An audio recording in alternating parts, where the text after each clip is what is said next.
Hello दोस्तों, हम कर रहे थे रेलवे ग्रुप डी के प्रीवियस ईयर क्वेश्चन मैथ्स के, साइंस के और रीजनिंग के। अभी इस क्लास में कवर करेंगे 6/9/2022 शिफ्ट नंबर सेकंड। जो भी क्वेश्चन बनते हैं मैथ्स के वो सारे आपकी इस क्लास में कवर होंगे। तो चलिए स्टार्ट करते हैं क्वेश्चन नंबर 1 से।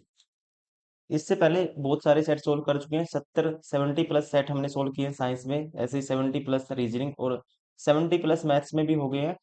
इससे पहले बहुत सारी वीडियो शेड्यूल पे भी लगी हुई हैं, अपकमिंग पे आपको दिख जाएंगे, प्लेलिस्ट में जाएंगे। मल्टीपल हजारों क्वेश्चन, 10,000 क्वेश्चन का हमारा टारगेट है। 10,000 प्लस क्वेश्चन है ये। टोटल 99 सेट हम सोल्व कर रहे हैं मैथ्स के लिए, 99 रीजनिंग, 99 साइंस और 99 जीके के लिए। अगर आप ये सारे क्वेश्चन लगा लेते हो, मतलब 90+% आपका सारा वो पैटर्न कवर हो जाएगा जो रेलवे ग्रुप डी में पूछा जाता है। और एनटीपीसी से भी अच्छे लेवल पे रेलवे ग्रुप डी में क्वेश्चन बनते हैं, चाहे वो साइंस हो, चाहे फिजिक्स, सॉरी, चाहे वो साइंस में फिजिक्स हो, केमिस्ट्री हो, बायो हो, या फिर कह सकते हैं मैथ्स में भी कोई भी चैप्टर हो। अच्छे लेवल के क्वेश्चन यहाँ पे बनते ही बनते हैं। रीजनिंग में भी अच्छे क्वेश्चन पूछे जाते हैं। आप इसको हल्के में नहीं ले सकते, आपको प्रैक्टिस करना ही होगा। तो चलिए स्टार्ट करते हैं, अभी टाइम वेस्ट ना करते। 6/9/2022 shift number second maths. Question number 1, वह संख्या ज्ञात कीजिए जिसका एकटे 3 भाग एकटे 5 भाग से 6 अधिक है। संख्या मान लो x है, कहता है कोई भी संख्या इसका एकटे 3 भाग x का एकटे 5 से कितना अधिक होना चाहिए, 6 अधिक होना चाहिए। तो इन दोनों का एलसीएम 15 आएगा। तो यहाँ पे ये होगा 5x माइनस 3x बराबर है 6। 15 छिक्के 90, 2x बराबर है 90 और x की वैल्यू क्या आएगी, संख्या है 45। Option second.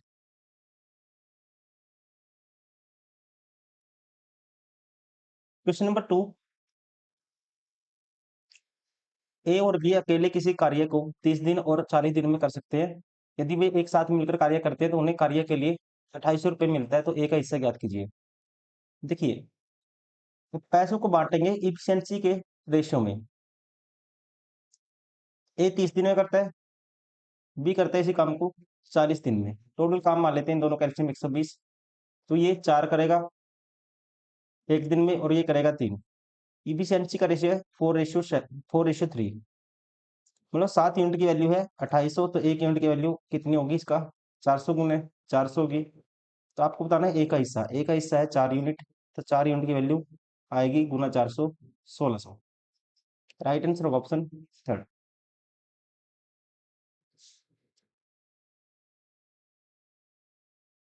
क्वेश्चन नंबर 3, एक त्रिभुज की भुजाओं के माप 32, 60 और 68 है। इसका क्षेत्रफल ज्ञात कीजिए। देखिए, ए का 32, एक है भुजा 60 और एक है दोस्तों 68। 4 से काटते हैं, 4 × 8 = 32, 4 पे काटेंगे 15 और 4 पे काटेंगे 17। अभी आपको पता है 17, 15, 8 ट्रिपलेट बनाते हैं। मान लो ये 15 है, ये 8 है। तो इसका मतलब ये क्या है, जो भुजाएं यहाँ अपने आप में क्या बनाती हैं, ट्रिपलेट बनाती हैं। तो एरिया क्या होगा, 1/2। इनमें से एक बेस कौन सा, देखो बड़ा तो बेस नहीं होगा, तो इनमें से एक बेस होगा और एक होगी height. 1/2 base into height.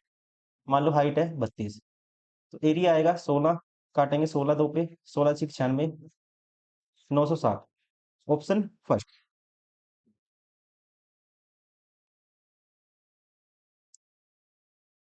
Question number 4, ए और बी के वेतनों का अनुपात 3:4 है। ए और बी के दोनों के प्रत्येक के वेतन में 3,000 रुपए की वृद्धि होती है, तो उनके वेतन का अनुपात 18:23 हो जाता है।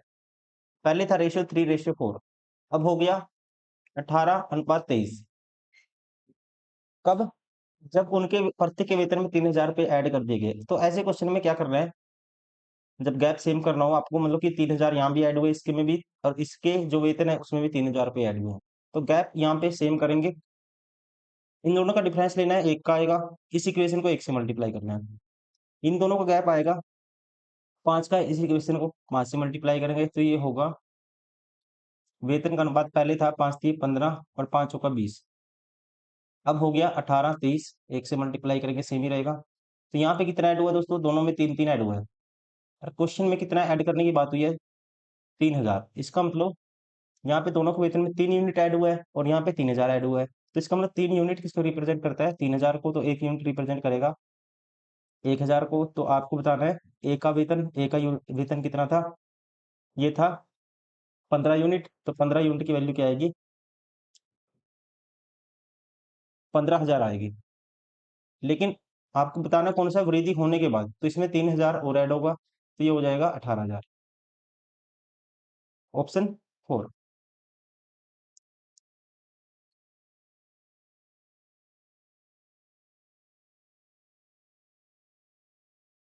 Question number 5। दो त्रिभुज डीई एफ और पी क्यू आर है, जिसमें डीई बराबर है क्यू आर के, ई एफ बराबर है पी आर के, तो एफ डी बराबर है पी क्यू के। तो कॉन्ग्रुएंसी बताना आपको, जो एक्यूरेट कॉन्ग्रुएंसी कैसे आप लिखेंगे? जब दो ट्रायंगल ये साइड बराबर है, आपको कॉन्ग्रुएंसी बतानी है, मतलब कि समरूपता। समरूपता बताएंगे, देखो दोस्तों, डीई बराबर है क्यू आर है, तो कोई भी जैसे एफ ही बराबर होना चाहिए, यहाँ पे ई एफ या एफ ही बराबर होना चाहिए, मतलब ई एफ के बराबर में क्या आना चाहिए? पी आर आना चाहिए, तो यहाँ पे पी आर है।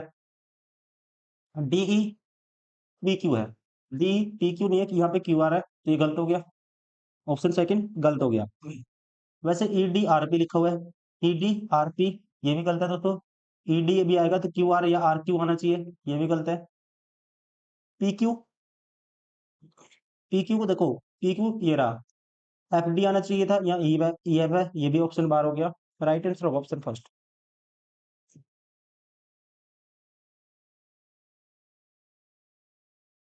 Question number 6। ब्याज की गणना 10 मासिक चक्रवर्ती आधार पर करने पर एक्स रुपए की राशि 12% प्रति वार्षिक दर से 2.5 वर्ष में प्राप्त विसर्जन ये है। एक्स का मान ज्ञात कीजिए। देखियो, 10 मासिक 2.5 वर्ष में। अब रेट कन्वर्ट करेंगे दोस्तों, आपको पता है 12 मंथ की जो रेट होती है, ये है अपने आप में 12% है। वार्षिक दर क्या है? 12%। तो एक मंथ की रेट क्या आएगी? बटे में 12, और 10% की निकालेंगे, 10 मास 10 मंथ की निकालेंगे, तो ये हो जाएगी, रेट हो जाएगी 10%। तो 2.5 साल है, तो कहेंगे 10% की वैल्यू, कोई प्रिंसिपल 10 से 11 हो गया पहले साल, दूसरे साल 10 से 11 हो गया। फिर आपको निकालना है हाफ, 6 मंथ में निकाल, फिर 6 मंथ में आपको कन्वर्ट करना है, या आप सीधे कह सकते हो हर 10 मंथ में कैलकुलेट होता है, पहले 10 मंथ, फिर 10 मंथ, और फिर 10 मंथ। चाहे 30 महीने बनेगा, तो 12 दूनी 24, 12 दूनी दो, 2 ईयर में 24 मंथ, और 6 मंथ 30 मंथ बनता है, तो मतलब फिर क्या होगा? 10 से 11 हो जाएगा। तो यहाँ से 1,000 से प्रिंसिपल अगर 1,000 था, अमाउंट हो गया 1331 होता है इसका क्यूब, और इसकी वैल्यू है कितनी है? 50,578। अमाउंट कितना हो गया? 50,578। 1 यूनिट की वैल्यू आएगी 50,578 डिवाइड बाई 1331, मतलब 11 गुना 11 गुना 11। और निकालनी है आपको एक्स का, मतलब प्रिंसिपल बताना है, 1,000 यूनिट की वैल्यू बतानी है। तो 1,000 से आप क्या करोगे? मल्टीप्लाई करोगे, और इसको कैंसिल आउट कर दोगे। 11 चौक 44, 6 बचेगा, 11 पंजे 55, 10 बचेगा, 11 निम 99, 8 बचेगा, 11 अट्ठे 88। 11 से कैंसिल आउट करूंगा, 11 चौक 44, एक बचेगा, 11 एकम 11, 11 अट्ठे 88। फिर 11 से इसको कैंसिल आउट करूंगा, 11 तिये 33, 8 बजे 11 अट्ठे 88, 38 आएगा, 38 के आगे 3 जीरो, 3 जीरो है। राइट आंसर होगा ऑप्शन फर्स्ट, क्या आएगा? 38,000। Question number 7।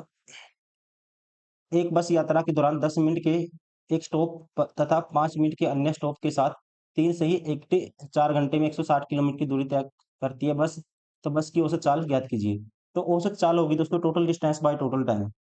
तो यहाँ पे टाइम कितना होगा टोटल? आप कहेंगे 4 तिये 12 और 1 13 बटे 4 घंटे, माइनस कर दोगे 10, और 5 15, 15 को कन्वर्ट करेंगे 15 मिनट को घंटे में, तो 1 बटे 4 माइनस कर देंगे, तो बस ने ट्रेवल किया, तो 13 - 1 करेंगे 12/4, मतलब कि 3 घंटे। 3 घंटे में कितना ट्रैवल करती है बस? 160। तो स्पीड क्या होगी? एवरेज स्पीड बटे में 3 से डिवाइड करोगे, तो ये आएगा 3 पंजे 15, 3 तिया 9, 53 से 1 3 kilometre. Right answer of option second.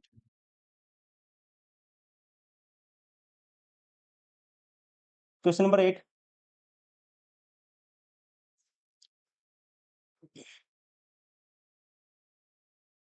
आपको बताना है पिछले वर्ष की तुलना में किस वर्ष कंपनी उत्पादन में अधिकतम प्रतिशत वृद्धि हुई? पिछले वर्ष की तुलना में किस वर्ष अधिकतम, आपको बताना है कहाँ पे वृद्धि हुई, ये आपको बताना है। तो ऑप्शन उठाएंगे, 2016, में देखते हैं 2016 में दोस्तों पिछले वर्ष की तुलना में कितना इंक्रीज हुआ। 2015 से कंपेयर करेंगे, 2015 में वैल्यू कोई 30 थी, तो 2015 में 40 हो गई। तो यहाँ 30 से 40 मतलब 40/30 हो गया अपने आपका, इतनी इंक्रीज हुआ है। सो 19 में जाएंगे, 19 में इंक्रीज हुआ है 18 के कंपेयर में, 19 से कंपेयर करेंगे, 19 में वैल्यू है यहाँ पे इस किसकी सीध में है ये, 90 की सीध में है ये। और यहाँ पे कितनी थी वैल्यू, ये थी 30। और 18 में दोस्तों, 18 में कितनी हुई, 17 से, ये तो कमी हुई है 18 में तो, ठीक है 18 में तो कमी हुई है। लेकिन 14 में देखोगे, यहाँ भी 14 में क्या हुआ है, 13 की बजाय कमी हुई है।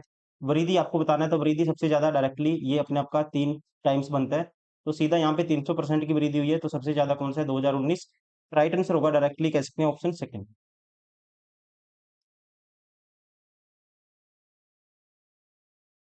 Question number 9, if the root of the equation this are real and equal. Real और इक्वल रूट है दोस्तों, when k greater than 0, where k greater than 0, which of the following equation satisfy the value of k।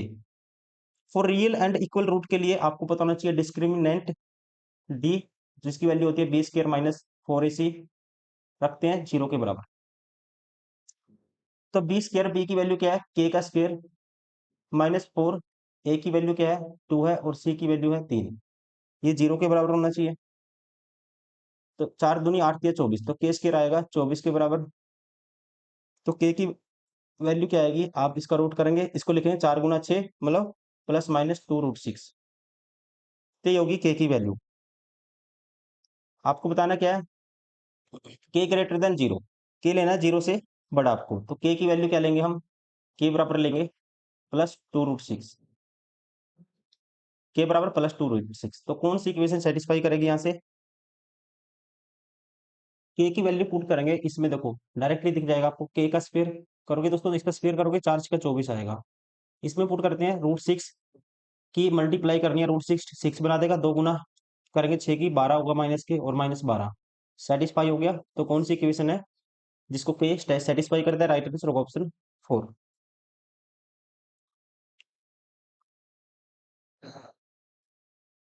Question number 10, x² - 5x + 6 equation है, root बताने हैं इसके कौन से होंगे, तो जो रूट होंगे इसको सेटिस्फाई करेंगे। अगर -2 पुट करते हैं, -2 का स्क्वायर दोस्तों 4 होगा, -2 पुट करेंगे प्लस हो जाएगा ये 10 + 6, तो ये तो नहीं होगा -2, 2 पुट करते हैं, 2 का स्क्वायर 4, -10 और +6 सेटिस्फाई हो गया, 0 हो गया। 2 रूट है, अब ये 3 भी चेक कर लेते हैं, 3 का स्क्वायर 9, -15 और +6, 9 और 6 15 और -15 0 सेटिस्फाई हो गया। तो 2 और 3 क्या है इस इक्वेशन के रूट। क्वेश्चन नंबर 6, एक बस किसी दूरी का 2/5 भाग 50 किलोमीटर प्रति घंटा की चाल से और शेष दूरी को 60 किलोमीटर प्रति घंटा की चाल से तय करती है, तो पूरी यात्रा के लिए बस की औसत चाल ज्ञात कीजिए। देखिए, औसत चाल होता है total distance by total time. Total distance मान देखो, 2/5 है, टोटल डिस्टेंस मान लेते हैं 1 है, और 1 का 2/5 भाग दोस्तों को कवर करेगी वो, 2/5 भाग स्पीड है 50 की, तो ये होगा टाइम। टोटल डिस्टेंस तो ये हो गया था ऊपर वाला, प्लस बच गया इसका 3/5 भाग,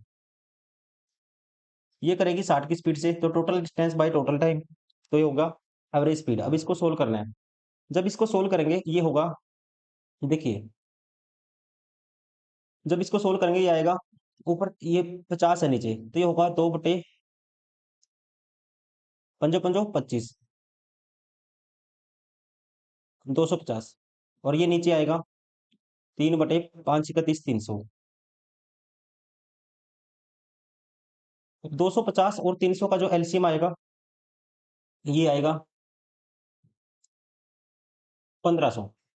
1500 एलसीएम आया, तो ये होगा 1500 से काटेंगे इसको, 0 से 0, 25 का 150, 6 दूनी 12, प्लस इसको काटेंगे 300, 5 आएगा, 5 3 15, 15 12 27, 27/1500 होगा, तो 1500 ऊपर जाएगा दोस्तों, और 27 नीचे आएगा, 27 नीचे आएगा, तो इसको काटते हैं, 3 पे काटेंगे 9 आएगा, 3 पे काटेंगे 500 आएगा। 500 बटे 9 करना है आपको। 9 पंजे 45, 5 बचा, 9 पंजे 45, 5 बचेगा 55 से ही 5 बटे 9 किलोमीटर पर आवर हो गई एवरेज स्पीड। राइट आंसर होगा ऑप्शन 4। क्वेश्चन नंबर 12, इसको सोल्व करना है। देखिए ये बराबर है 10। अब आप लिख सकते हो 512 8 का क्यूब होता है, तो 8 का क्यूब और उसका फिर क्यूब है, तो 8 की पावर 9 होगा ऊपर सीधा। ये 5 का क्यूब होता है दोस्तों, 5 का क्यूब फिर उसका क्यूब, तो 5 की पावर 9 हो जाएगा ये भी। 5 की पावर 9 गुना 8 का क्यूब होता है ये। 8 का क्या होता है? 512 8 का क्यूब होता है। 8 की पावर 3 उसकी पावर के, तो 8 की पावर 3 के, ये आएगा 5 की पावर 3 के। ऐसे लिख सकते हैं। 8 बटे 5 की पावर है ये 15। अब इसको कन्वर्ट कर लो। 8 बटे 5 की पावर 9 है दोस्तों ये, ठीक है। 8 बटे 5 की पावर 9 है, उस साइड जाके बटे में जाएगा और पावर माइनस हो जाएगी। 15 माइनस 9 6। 8 बटे 5 की पावर बची 6। और यहाँ पे कह सकते हैं 8 बटे 5 की पावर कितनी है? 3 के है। तो बेस सेम है, कंपेयर कर देंगे। 3 के बराबर आएगा 6 के, तो के की वैल्यू क्या आएगी? 3 दूनी 6, के बराबर आएगा 2 के। राइट आंसर होगा ऑप्शन 4।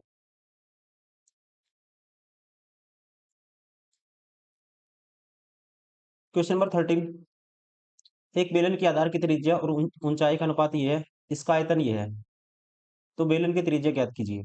देखो बेलन का आयतन होता है पाई आर स्क्वायर एच। पाई की वैल्यू बाई बटे 7 लेनी है। आर की वैल्यू मान लो 3x है, 3x का स्क्वायर करके 9x स्क्वायर होगा। और h क्या है? 4x pi are square H.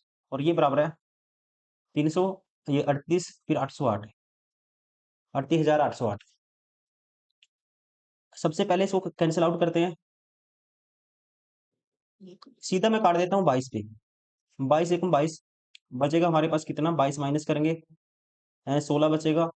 फिर 22 सत्ता 154 माइनस करोगे 178 से, तो 14 बचेगा 0। तो 22 पंजा 122 छिक्का 132, तो 8 बचेगा 22 चौक 88, 1764 आया। 1764 को फिर मैं 9 से कैंसिल आउट करता हूँ। 9 एकम 9 बचेगा 8, निम निम 81 बचेगा 5, 9 छिक्का 54, 196 आएगा। तो इसको फिर 4 से कैंसिल आउट करते हैं। 4 चौकी 16, 3 4 निम्मा 36 49 आएगा। एक्स की क्यूब एक साथ बीच बटे में क्रॉस हो जाएगा, मतलब 7 की क्यूब हो जाएगा ये। एक्स की क्यूब बराबर है किसके बराबर है? एक्स की क्यूब बराबर है 7 की क्यूब, तो एक्स बराबर आएगा 7 की 7। बताना क्या है? बेलन की त्रिज्या क्या थी? 3x थी, तो 3 गुना 7 करोगे 21 आएगा। Option third.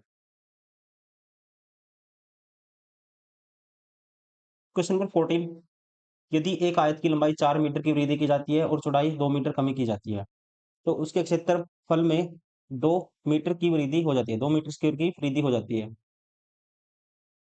इसकी लंबाई 3 मीटर की कमी की जाती है और चौड़ाई में 5 मीटर की वृद्धि की जाती है, तो इसके क्षेत्रफल में 23 मीटर स्क्वायर की वृद्धि हो जाती है। तो मूल आयत का परिमाप मीटर में ज्ञात कीजिए।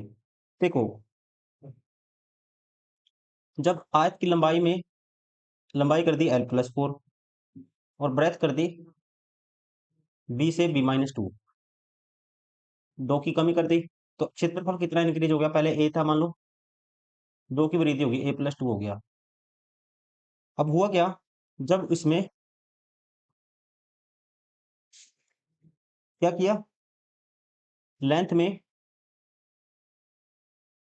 कमी कर दी 3 की, l-3 कर दिया। और इसमें चौड़ाई इंक्रीज कर दी 5 से, तो l+5 कर दी, b+5 कर दिया सॉरी।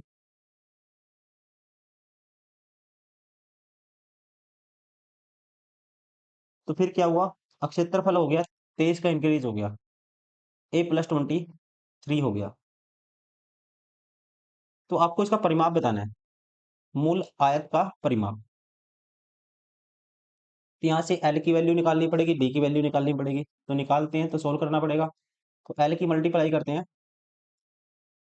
यहाँ पे मल्टीप्लाई कर दो पहले इक्वेशन की, तो ये होगा L B minus 2L plus 4B minus 8 A plus 2 के बराबर है।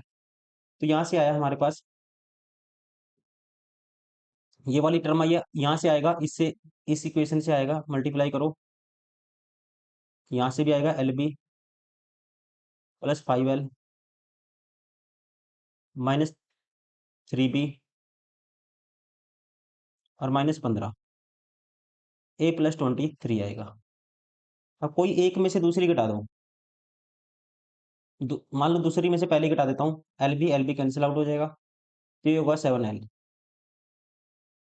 ये माइनस के 7B हो जाएगा, ये प्लस माइनस के 7 हो जाएगा, और ये हो जाएगा 21। ठीक है ना, क्या हो जाएगा 7L माइनस 7B 21 हो जाएगा। यहाँ पे 7 कॉमन ले लेंगे, 7L 7 उस साइड जाएगा, मतलब कि ये 21 से 7 28 हो जाएगा, और 7 कॉमन लेंगे तो L माइनस बी की वैल्यू आएगी 7 चौक 28 4 आएगी। और एक बार क्या करते हैं दोस्तों, ये देखिए कोई भी इक्वेशन से उठाओ, एल बी तो एरिया है, पहले जो एरिया था एल बी था, तो इसकी वैल्यू ए पुट कर सकते हैं, तो ये होगा A minus 2L plus 4B minus 8 plus A plus 2 है, इस ए से ये कैंसिल हो जाएगा, ठीक है, ये कैंसिल हो जाएगा इस ए से, ये प्लस हो जाएगा उस साइड जाएगा, तो ये आएगा माइनस 2L प्लस 4B, और ये माइनस 8 उस साइड जाएगा, प्लस हो जाएगा 10 10 के बराबर होगा, 2 कॉमन लेंगे, तो यहाँ से क्या आएगा माइनस L प्लस 2B बराबर है 5, एक इक्वेशन ये आएगी। अब इन दोनों में अगर मैं दोनों को ऐड कर देता हूँ, तो b की वैल्यू हमारे पास क्या आएगी, b की वैल्यू आएगी, देखो l minus L cancel out, minus B plus की 2B b बचेगा, राइट साइड भी ऐड करोगे 5 और 4 9 के बराबर होगा। b की वैल्यू 9 है, तो l की वैल्यू यहाँ से आएगी, तो b की वैल्यू 9 पुट कर दो, तो l कितना रखना पड़ेगा आपको, 13 रखना पड़ेगा, तभी तो 4 आएगा, 9 माइनस b की वैल्यू क्या है 9, b की वैल्यू 9 पुट करेंगे, 13 में से कितना घटाएं 4 आए, तो 9 घटाएंगे, तो मतलब b की वैल्यू 9 है, और l की वैल्यू क्या है 13 है। तो परिमाप बताना है, स्टार्टिंग में क्या था 2i of l plus B होता है, मतलब कि 13 और 9 कितना होगा, 13 और 9 होता है 22, बाई दूनी 44, तो स्टार्टिंग में जो परिमाप था ये था 44, राइट आंसर होगा ऑप्शन सेकंड।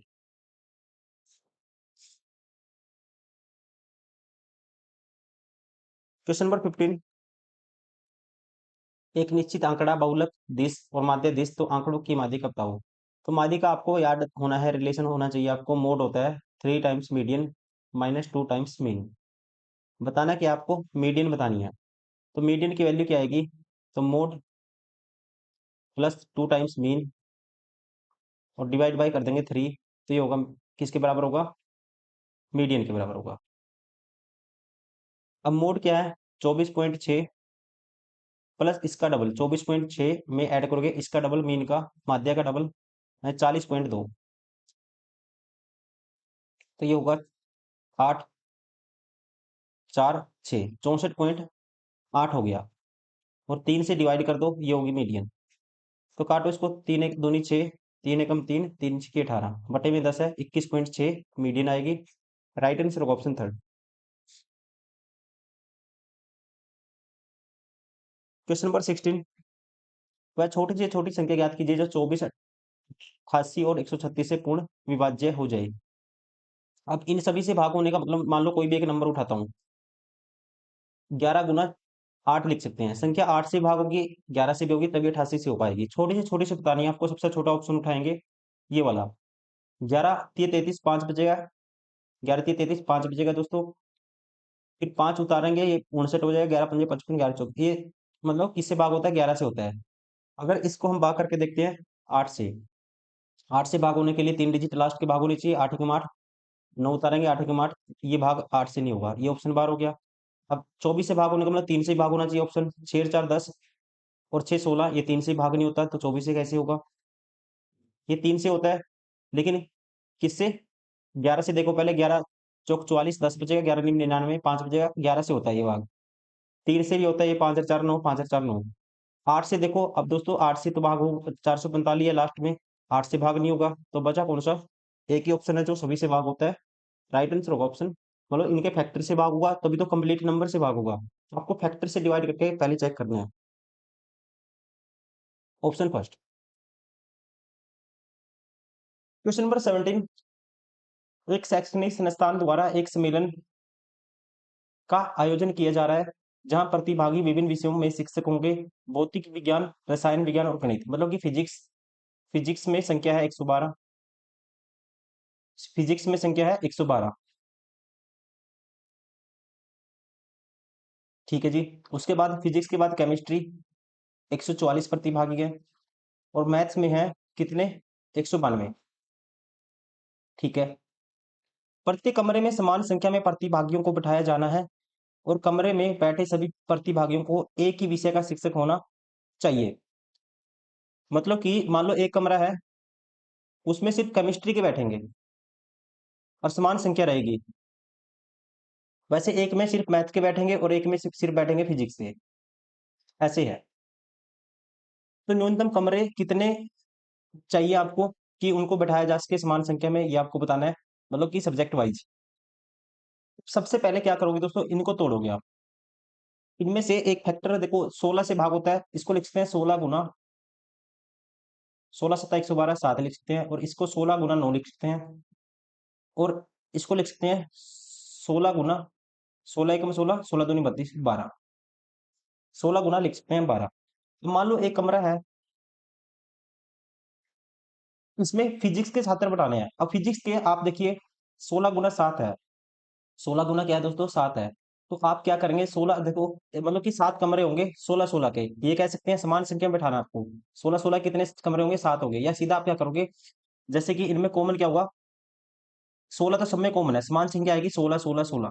ठीक है, तो 16 16 के कितने कमरे बनते हैं? समान टीचर में बैठाने हैं और सिर्फ एक में फिजिक्स के बैठाने हैं, तो कितने कमरे होंगे? 7 कमरे होंगे फिजिक्स के लिए। ऐसे ही 16 16 के केमिस्ट्री के लिए 9 कमरे होंगे, और वैसे ही 16 16 के दोस्तों यहाँ पे कितने कमरे होंगे? मैथ के लिए 12 कमरे होंगे। ठीक है, जिसमें मैथ के बैठेंगे सिर्फ 16 16, एक कमरे में 16 बैठेंगे तो कितने आएंगे? 12 कमरे आएंगे। जब इनको डिवाइड करोगे तो कितना आएगा? 12, मतलब 16 16 के कितने बनेंगे? 7 कमरे फिजिक्स, 9 केमिस्ट्री, और मैथ के कितने? 12। तो टोटल कमरे कितने आएंगे? 12 और 9 21 और 7 28 आएंगे। राइट आंसर होगा ऑप्शन 4। आपको क्या करना है, सिर्फ इनका मतलब ऐसा कोई कॉमन फैक्टर होगा वो कॉमन लेना है, जो सब में क्या आएगा? कॉमन आएगा। सब में क्या आएगा? हाईएस्ट कॉमन फैक्टर इनका कॉमन आएगा और वो सभी को डिवाइड करेगा। अब जितने छात्र हैं, मान लो 16 छात्र हैं, और 16 गुना 7 टोटल इसको डिवाइड कर देंगे, तो यहाँ से हमें पता लग जाएगा कितने कमरे बन सकते हैं। फिजिक्स के लिए कितने कमरे अरेंज हो सकते हैं फिजिक्स के छात्रों के लिए, वैसे हमें पता लग जाएगा केमिस्ट्री के लिए, वैसे ही पता लग जाएगा मैथ के लिए। तो इस तरह से आपको क्वेश्चन को सोल्व करना है। राइट आंसर होगा ऑप्शन 4। क्वेश्चन नंबर 18, यदि मिश्रित आवर्ती दशमलव को उसके न्यूनतम पदों में भिन्न रूप के रूप में व्यक्त किया जाए तो उसका हर अंश में कितना अधिक होगा? तो उसका हर है, कहता है अंश से कितना अधिक होगा। ठीक है, उसका जो है कहता है how much more than its denominator then numerator will be, मतलब नीचे वाला ऊपर वाले से कितना ज्यादा होगा, ये आपको बताना है। तो इसको खोलने का तरीका होता है 2345, ये सॉरी 2345 है, 2345 टोटल नंबर में से माइनस करना आपको। क्या माइनस करना है? नॉन बार वाला 23 माइनस होगा, और बटे में जितने पे 12 उतने 9 आते हैं, और जितने पे बार नहीं उतनी 0 आती हैं। तो ऊपर तो आएगा 23, माइनस करेंगे दोस्तों, ये आएगा 23, माइनस करोगे 45 में से 23 22, और डिनोमिनेटर क्या होगा? ये होगा। तो ये इससे कितना अधिक होगा, ये आपको बताना है। आपको पहले क्या करना है, किस चीज में व्यक्त करना है? भिन्न रूप के में व्यक्त कर दिया, मतलब इसको शॉर्टेस्ट फ्रैक्शन में लेके आना है, जो कैंसिल आउट होता है कैंसिल आउट भी करेंगे पहले। अगर इसको कैंसिल आउट करते हैं, ये जाएगा 11 एकम 11 बचेगा, 11 दूनी 22, एक बचा 11 एकम 11, 11 से करके देखते हैं, तो ये आएगा 11 एकम 11, 2 बचेगा, 11 दूनी 22, तो 11 से भाग नहीं होगा। सम ऑफ डिजिट 9 है तो 9 से भाग हो जाएगा। 9 पे इसको काटेंगे दोस्तों 11 से हो जाएगा। 9 पे इसको काटेंगे, 9 दूनी 18, 5 बचेगा, 9 9 दूनी 18, 18 और 5 23 होता है, 5 बचा, 9 पंजे 45, 9 अठे 72, आगे भी कटेगा 129 आएगा, ये आएगा 550, आगे नहीं घटेगा। अब इनका आपको बताना है ये कि इससे कितना अधिक है, तो 550 में से माइनस करोगे 129। 550 में से अगर 100 माइनस कर देते हैं 450, 450 में से 29 माइनस करेंगे दोस्तों तो क्या आएगा, 421 आएगा। राइट आंसर होगा option first. Question number 19, find the ratio of the third proportion of 20 and 50 का थर्ड प्रपोर्शन होगा। थर्ड प्रपोर्शन निकालते हैं, सेकंड नंबर का स्क्वायर करते हैं बटे में फर्स्ट नंबर,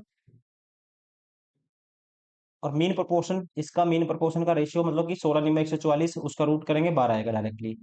तो जो कैंसिल आउट होगा कर दो, जीरो से जीरो कैंसिल।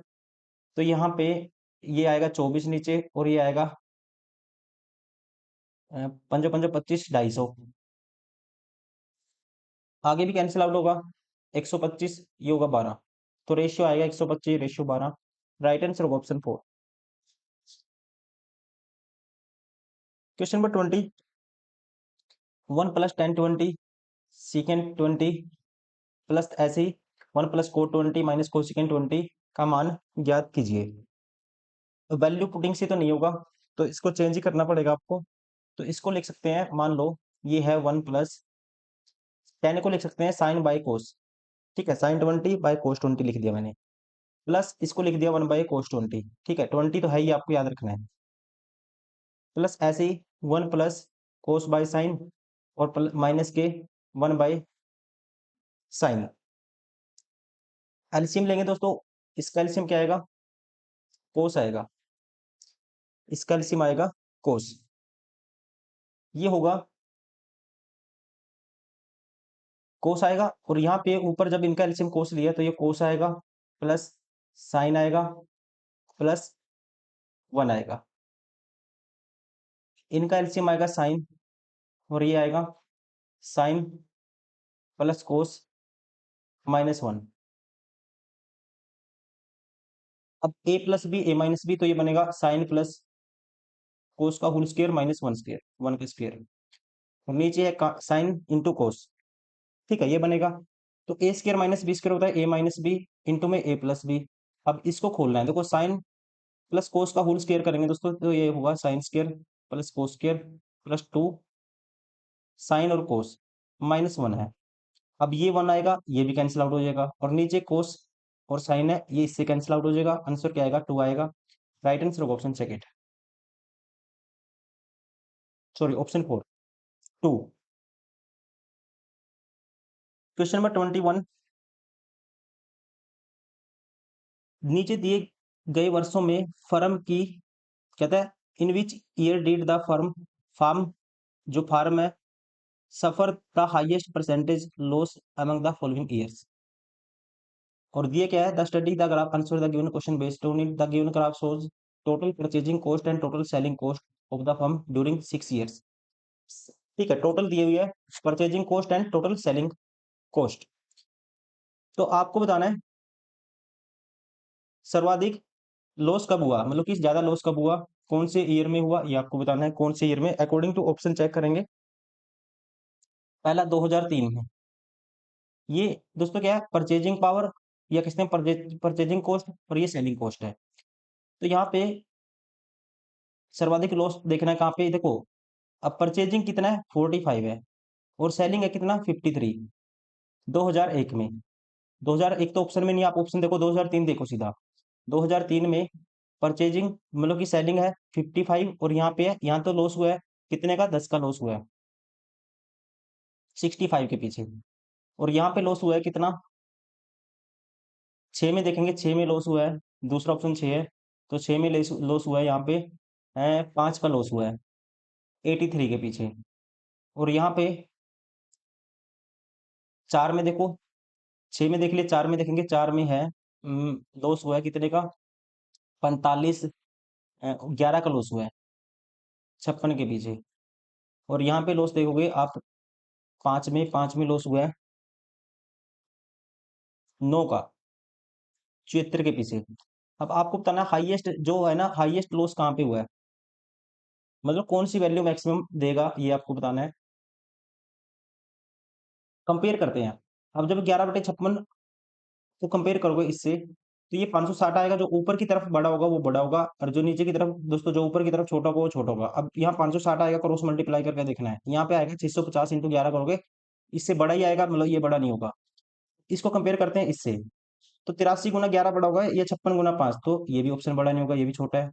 अब इसको कंपेयर करो क्रॉस मल्टीप्लाई से 11 गुना 56 से, तो ये 56 गुना 9 और ये 74 गुना 11, तो आप कहेंगे 74 गुना 11 बड़ा होगा, तो ये भी छोटा हो गया। तो सबसे बड़ा कौन सा फ्रैक्शन है, ये वाला। राइट आंसर होगा ऑप्शन थर्ड। Question number 22।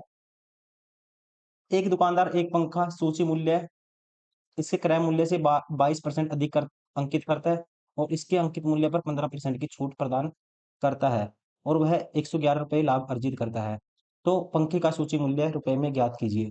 देखो कितना अधिक अंकित करता है, क्रय मूल्य से 100 से 122 अंकित किया, डिस्काउंट दिया 15% का, तो मतलब 122 का दोस्तों 15% का डिस्काउंट देगा, तो डिस्काउंट कितना हुआ, 3/20 निकालेंगे इसका, तो ये आएगा हमारे पास, 2 पे काटेंगे इसको, ये आएगा 61 आएगा, और 3 एकम 3, 3 छिके 18, 183/10, 18.3 का क्या हो गया यहाँ पे, डिस्काउंट हो गया 18.3। इसमें से माइनस करेंगे तो प्रॉफिट कितने का हुआ कह सकते हैं, या एसपी क्या आएगा, ये सीपी था, ये है मार्क प्राइस। तो यहाँ से डिस्काउंट माइनस कर देंगे तो ये आएगा, इसमें से क्या करो आप, 118.3 माइनस करना है मुझे, पहले इसमें से माइनस कर दो 18, तो क्या आएगा दोस्तों, आप कहेंगे 18 माइनस का 104 आएगा, 104 में से 0.3 गए तो 103.7 आएगा, 103 पॉइंट क्या आएगा, 7 आएगा। तो यहाँ पे ये एसपी है, ये क्या है, एसपी आया, तो यहाँ पे कितना एक्स्ट्रा में बेचा, 3.7, 3.7 की वैल्यू कहता है कितना है, 111। तो एक यूनिट की वैल्यू क्या आएगी, 37 दिया, 111 होता है, बटे में 10 भी आएगा 30, तो एक यूनिट की वैल्यू आई 30।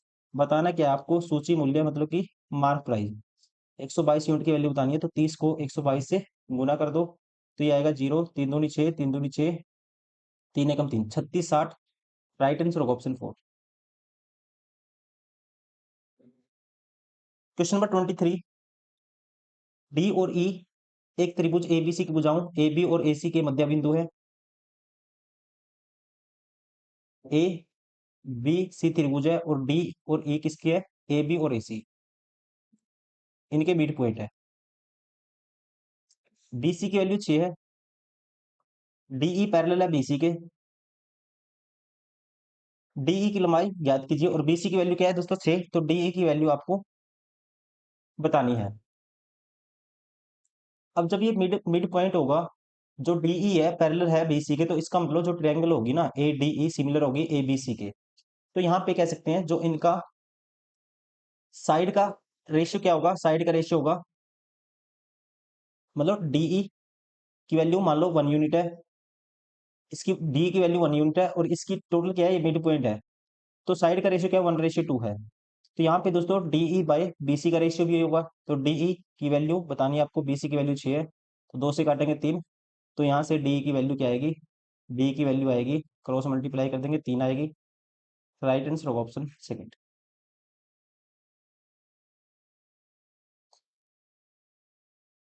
एक तो ये तरीका है, ठीक है, लेकिन मुझे समझाना है, बहुत सारे स्टूडेंट है जिनको बेसिक नहीं पता, लेकिन आपको कैसे करना है एग्जाम में, इतना नहीं, आपको लिख के नहीं दिखाना वहाँ पे।